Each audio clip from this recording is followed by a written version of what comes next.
Yo, it's Brian from Bosslifehacks.com, and I'm again in Barcelona on the La Rambla street. Usually a very crazy, busy pedestrian street, but now it's a Tuesday, like 1:30 a.m., so it's a bit more chill. Hopefully you like the night shot as well. Today I'll talk about chilling hard, okay? How to chill hardcore, because it's one of the things that I see with people who work hard, which is really good, right? If you hustle hard, that's awesome. But then you should also know how to relax hard, how to chill hardcore in order to be able to produce more, right? I mean, obviously the first thing is to come to a stage where you can consistently work very hard. And I think not a lot of people actually come to that stage. But once you come there, it's very easily, it's very easy to find yourself like just buried in the work, like burning out, stressing out, like aging too fast, and it's just not much fun, right? So in this video, I'll tell you a few strategies that you can use to prevent yourself from those burnouts in the future, to kind of compensate, to kind of balance your workload, and to just have more fun as you're kicking ass, right? So number one thing that you need to know is you need to realize what relaxes you, right? So basically, it's going to be different for different people. But number one key thing here is that you need to really get to know yourself and know what relaxes you, right? For me, that's, I don't know, hitting the gym, right? I go to the gym for a few hours. I stop thinking about all the work, all the bullshit. It's just me, my body, weights, or dancing, if it's breakdancing, martial arts, whatever. I'm just like in the moment, focusing on the body, not thinking about work at all, right? It might be a date, maybe with a girlfriend, maybe with somebody new, doesn't matter. Again, usually I stop responding to messages there. I forget about work projects, about social media interactions and all that, and I just focus on the person and on the interaction, right? It might be a walk in the park, it might be, and that's here it comes to how well do you know yourself, right? All right, the next point is make sure you do it regularly enough. If need be, you can track yourself, okay? You can have like Excel sheet. I talk about this in different videos, but really track it if you can't like rely on yourself, okay? You need to do this every single day, and then preferably every week or 2 weeks, even like for a whole day or 2 days, or again, you will have to find your own pattern, your own rhythm, but you really need to be consistent with this, okay? Otherwise, it's very, very easy, especially if you're overachiever, overperformer, it's very easy to get dragged down in this hustle non-stop. Yes, it has its place, it's good, but again, track yourself that you're taking this balancing time off as well. Basically, it's gonna be different for different people, but you really need to figure it out, right? A few more examples is cooking, preparing food, maybe you meditate, going for a walk or a swim. People like to write, sing, create, edit videos. I don't know what your particular thing will be, but you really need to notice what it is and sort of get to know all of those and start to implement them. Now, point number 2 is you need to know which one of those you need. This is where it gets trickier, okay? We need a lot of different things in different periods, right? And you have different sort of, ventils that will help you relax and chill out, but you need to know which one specifically you need, right? For example, if you haven't gone to the gym in a long time and you are used to doing that a lot, you will feel it. Your body will crave it. You will feel like shit, right? So you will need exactly that. Sometimes it might be, I don't know, if you're cutting too much, it might be you need more calories or more carbs or something like that. All right, so coming back to the point of needing exactly what you want at a specific moment, it really depends, right? Because sometimes you might think you need other things, but in reality, you just need a bit of something. A concept that helps you here is called soul food, right?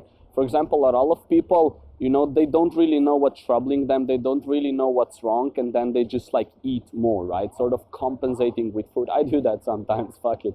But like it's not the healthiest way to overcome things, right? So maybe in reality, you just needed like a good gym session, or you needed an accomplishment done, so you feel proud of yourself. Or maybe you needed a few hours being lost in art, listening to classical music. Again, I don't know what it is for you, but remember the concept of soul food. Now, the things that are kind of making you chill out and making you de-stress, but again, at different times, it might be different combinations of those things. For example, maybe it's not always that just gym helps you, but it might be a combination of some other things, right? Point number 3 is where it gets really intense, okay? It's called mastering the on and off switch, okay? And this is super, super important.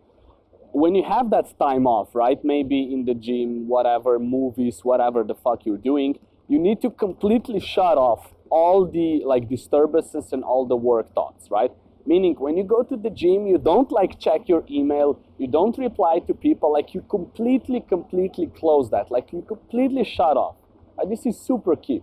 Because sometimes, you know, you're not really doing anything. You're not really chilling, you're not really working, you know, maybe you're working and you're scrolling through Facebook, like that doesn't really help, right? So it's better to work focused for an hour, 2 or 3 or whatever your quote is, and then really chill hardcore. And for a few hours, you don't do anything else except chilling, even if it's watching Netflix, right? Doesn't matter. Completely shut off. So mastering the on and off switch, right?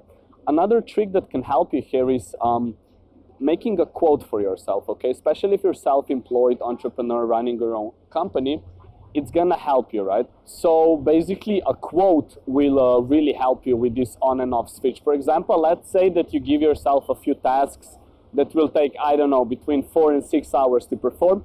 And then once you perform all of those tasks, you can just chill the fuck out, right? Because you've done everything, and then mentally you can prepare yourself to just shut off and then go back to work the next day, right? Even better is if you prepare that a day in advance. For example, in the evening you would prepare the tasks for the next day.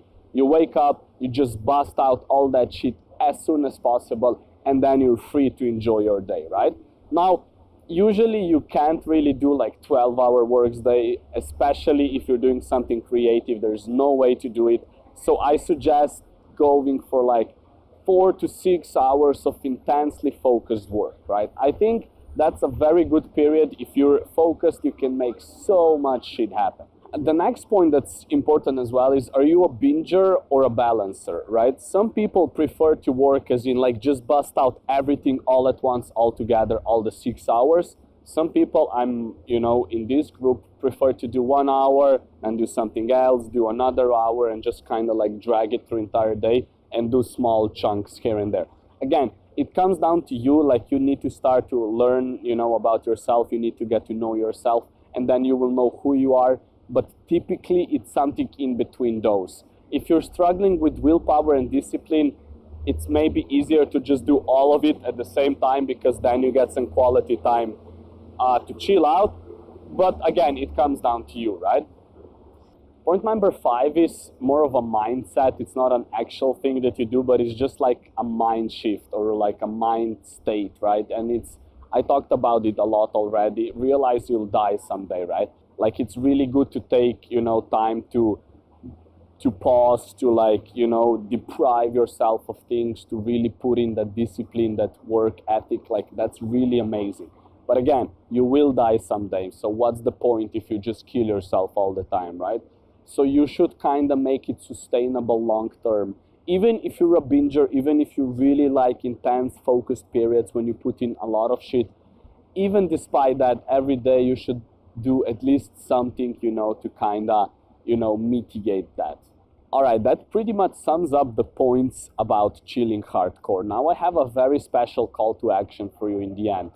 If you kind of resonate with these topics, if you think that you might need some help with this, or if you find yourself in that, you know, opposite pool of like just really just working and not being able to find, you know, the time off, or you know, finding the on and off switch and the other things I talk about in this video, you can reach out to me, okay? Because I was thinking about creating a sort of service sometime in the future to help people with that, because I noticed and met a lot of people who really perform hardcore, have amazing companies, super loaded, but they don't have this other balancing part, right? So I think I nailed this skill. I know how to chill hardcore, I definitely do. So if you're somebody who struggles with that, reach out to me. I might start working with a few people just to get some case studies, just to see if I actually can help them, can help you, and if it's something that I like to do. and then maybe later on I might develop that into a sort of coaching service product or not. Let's see what happens, right? So yeah, thanks for watching. Let me know what you think about the video down under the comments. I'll be glad to read them, and I'll reply to each and all of them. And yeah, I'll see you around in the next video. Peace out. G.